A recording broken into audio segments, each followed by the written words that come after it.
Everybody, my name is Graham Elwood, and you are watching The Political Vigilante. So something I've talked about on this show before is how art, music, movies, books, paintings, whatever,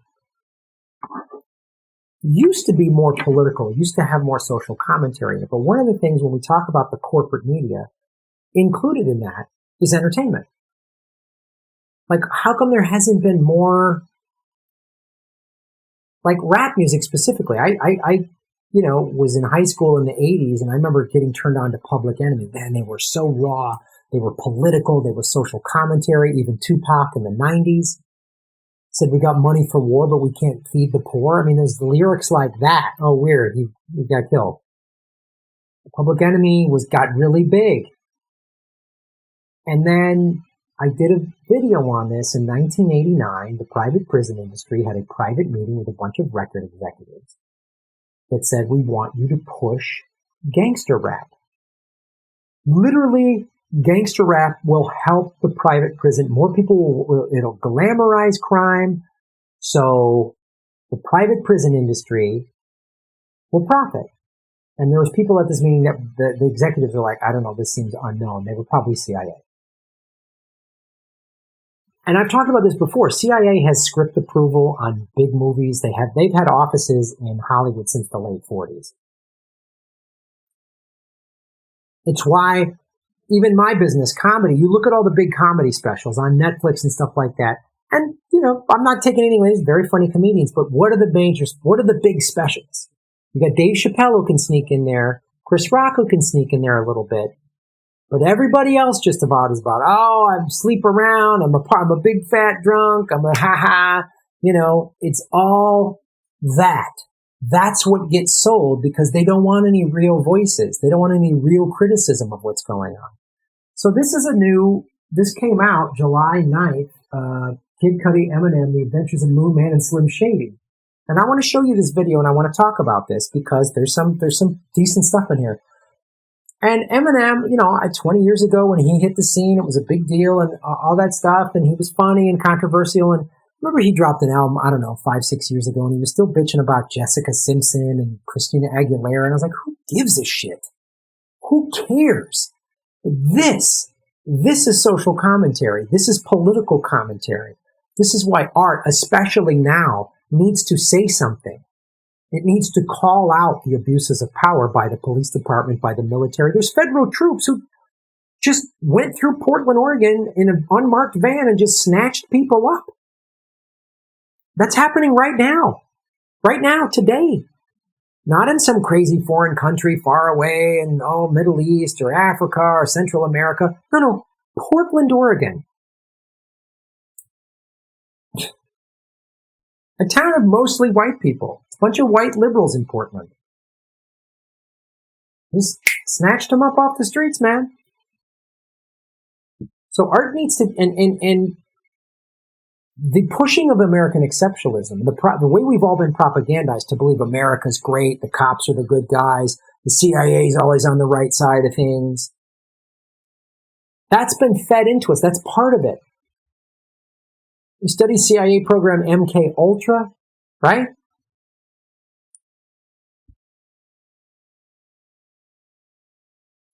So let's listen to this and watch the whole music video.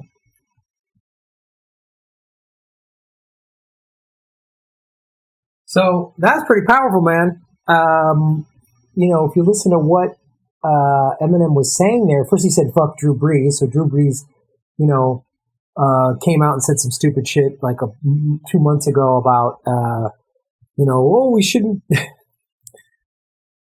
take a knee and it's for the flag and all this crap. And he got shouted down pretty quickly by so many players in the NFL.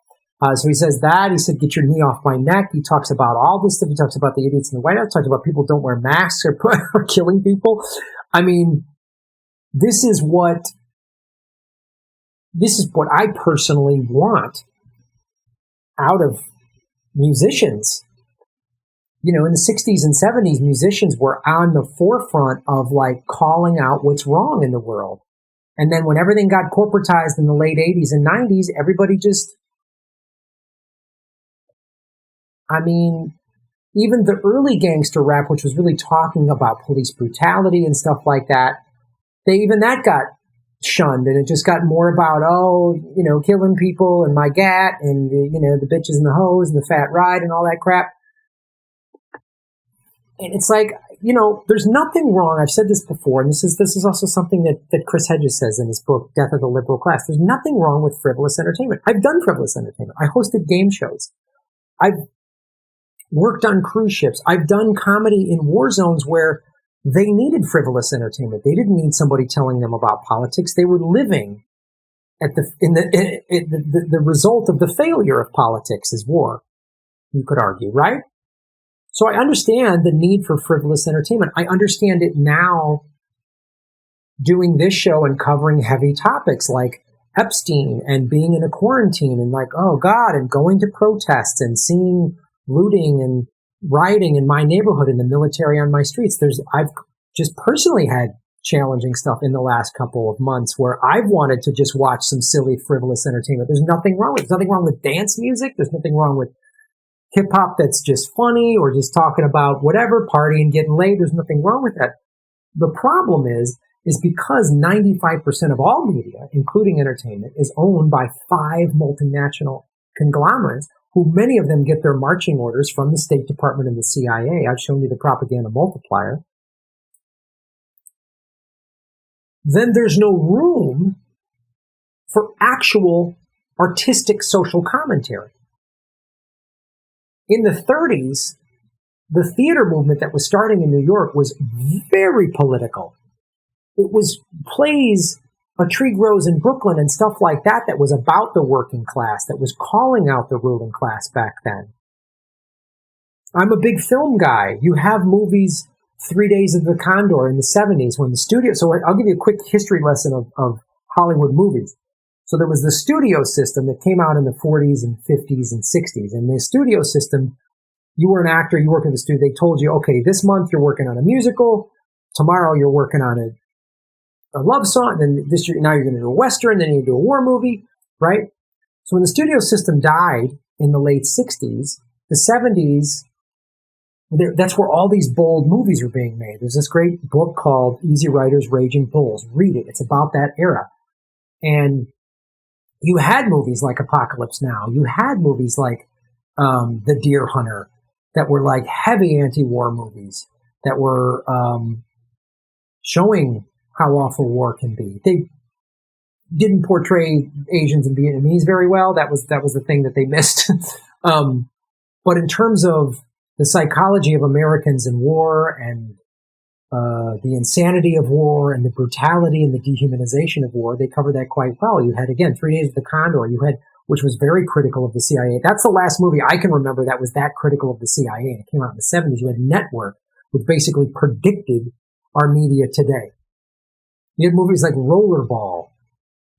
You had Planet of the Apes, these movies that, like, wow, they brought up heavy social commentary, man. And now we just have corporate. Again, the Marvel movies are fun, but I mean, I like a big popcorn movie, but they just push American exceptionalism. They get the CIA gets script approval on those movies. So there's where are the artists? Where are the songs of protest? Where is the music of protest? We need more stuff like this. That video has gotten 10 million views in a week and a half or 2 weeks. People are hungry for it. I want to make stuff like that. I need some funding, some bigger funding to do that. But that's one of the goals of this channel, is to not just sit here and talk about politics. And, Granny Petrol and stuff is funny characters. But again, that's social commentary. That's satire of climate change denial. But this is like, I'm not a rapper, I don't do hip hop, but that's what I want to see more of. I'd rather have Eminem do that. I don't give a shit that he's got a beef with Christina Aguilera. I don't care. That's just like that kind of crap. That's that reality TV bullshit, man. That Real Housewives, Bachelor, Survivor nonsense. Again, if those are your guilty pleasures, that's fine. We all have guilty pleasures. But that's our only choice. That's the only thing the mainstream media gives us. You have to find me on YouTube, on Rockfin, to watch me because I'm not... HBO's not going to give me a show. I directed a stand-up comedy series, First Nations Comedy Experience, that was carried on PBS channels in like 16 states or something like that. Barely anybody saw it. Okay, it's on Amazon Prime now. They're not. So the only way to watch it is Amazon Prime, and it's not like I'm getting any money from that. I'm not getting a penny from that. And it's Native American comedians. There's 49 comics. 42 of them are Native or Indigenous. And they've got all these interesting points of view and these comedic takes on stuff that's so educational, but it didn't get mainstream thing, man. I submitted it to get nominated for an Emmy Award. Nothing. Nobody said anything. Because we didn't have the money to push it through. We didn't have the $1 million ad campaign. So my point is, I'm glad Eminem is doing this, and we need more of this. We need more big time. Where the fuck are the big time artists? Where are you, man? You're going to do an Instagram post and hey, celebrities got to do better. Oh, okay. Make some art that makes people think. You know? Talk about it. Show it. Have the uncomfortable conversations on camera, on screen. Write music that inspires people, that gets people to wake up to some shit. That's what they did 40 years ago. So I talk about this. I want to show, and a fan sent me this on Instagram. Thank you so much for sending me this. And it's important. Because art, a distraction from the troubles of the day is fine, but we also need art that comments on stuff. Look at Pablo Picasso's Guernica. It's an anti-war painting. It's an anti-war painting. So, but artists, the corporate media gives you such big paychecks that people don't want to give that up. Are you willing to give that up? I got fired. I was supposed to do this big movie game show 3 years ago down at Comic-Con, the San Diego Comic-Con. I was supposed to host this big fancy thing and all this stuff. There's a pilot. It's going to potentially be big money. I got fired because of my Twitter feed was calling out corporate Democrats in the California State Senate who had just killed, Anthony Rendon, had just killed single-payer healthcare. That's a message. Hey, Graham, shut your mouth if you want to make big money. Or stay in your dumb little apartment and do your little YouTube show. That's the best we're going to give you. Well, now I got 70,000 subscribers, so suck it. Then I'm going to break 100,000. Eat it. So I challenge big-name artists to actually make some real art. And don't just say Trump's bad. I'm sorry. You can't just, Trump. If you are unwilling to call out the fact that for 8 years, Obama dropped a bomb every 20 minutes. If you don't have the balls to do that, like this Aaron Sorkin, he's a good writer, but come on, man. I've watched Newsroom. Just kneel. You can't accept. And any Hollywood people watching this, big name people, some of my friends with, you don't have the fucking balls to call out the fact that Obama dropped more bombs than Bush. Trump's awful. Sure. Fine. Be critical of him. I'd love him to be out of the White House. But you don't like that Trump separated families at the border and put children in cages, which was awful? You know who else did that? You know who had the cages built? Obama. He built the cages. He separated families at the border because he deported 3 million people. You're excited the Dakota Access Pipeline just got shut down? And you're like, yeah, take that, Trump. Sure, Trump wants that pipeline. But you know who else let that pipeline happen? That pipeline was built by Obama let that happen. So you can't call out. I'm so tired of this neoliberal, only the Republicans and Trump do bad things. If you're an artist and you're in Hollywood and you have a big platform and a big audience and you're unwilling to be critical of the Democratic Party and the Clintons and the Obamas, you're full of shit. You're just going to make a Trump's an idiot thing? Fine. Great. You're full of shit. You're part of the believe all women unless they accuse Joe Biden or Bill Clinton, then Tara Reid's probably nuts. That's bullshit. Tara Reid is telling the truth. Joe Biden is a fucking creep. He's a pedophile. He's a fucking rapist. Just like Trump. Just like Bill Clinton. Just like Hillary Clinton. Whoops. Oh, can I say that? Yeah. She was on Epstein's plane twice. Ghislaine Maxwell was at their daughter's wedding. I'm sorry. You can't call out part of it. It's like, you're out there, you want to call out police brutality and talk about and be honest about white privilege and systemic racism, great.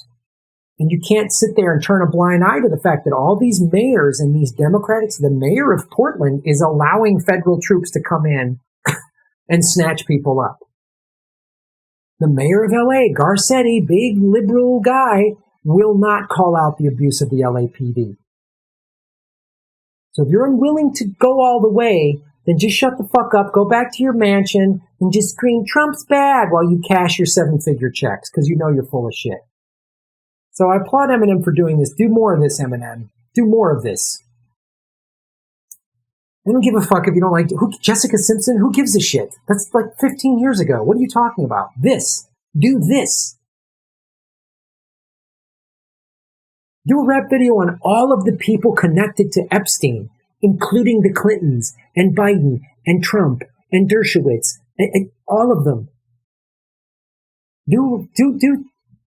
Call out voter suppression by the Democrats in their own primary. Do that for me. Could you do that? Bust some goddamn rhymes on how Goldman Sachs has been in every presidential cabinet since Reagan. You think there's a difference in these two parties? Bust some rhymes on how this democratically controlled Congress keeps voting to approve whatever Trump wants.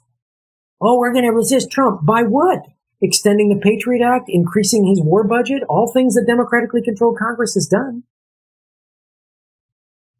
So you can't just bust rhymes. Yeah, Trump sucks. He's awful. But Obama passed all these laws that allowed the military to snatch up American citizens. Obama did that. Obama made the Bush tax cuts permanent. Obama opened up the Arctic to drilling twice. Obama went to Flint, Michigan, where you're from, Eminem, and said, oh, the water's fine. No, it's not. He lied. So get after some real truth artists. If you're afraid to call out Obama and the whole system, the corrupt system that allowed Trump to happen, you can't just say, yes, there's the Klan in the police departments. Absolutely. But if you can't call it all out, then you're playing their game. The ruling class wants to divide and conquer. Because they know if the whole 99% gets together, it's over. We need to unify and rise up and get them out of power. And powerful music and art and movies can help do that. Shaving Knuckles for Justice. Boom! Hey everybody, like, share, and subscribe. Hit the bell notification button and the subscribe button, even if you've done it before, because they're unsubscribing, many of you, every day. Watch the ads all the way through. If you click skip ad, I don't get paid. Also, support us at patreon.com/Graham Elwood or rockfin.com/Graham Elwood. Rockfin.com is a blockchain cryptocurrency platform. All my videos are on Rockfin ad-free. Thanks for watching.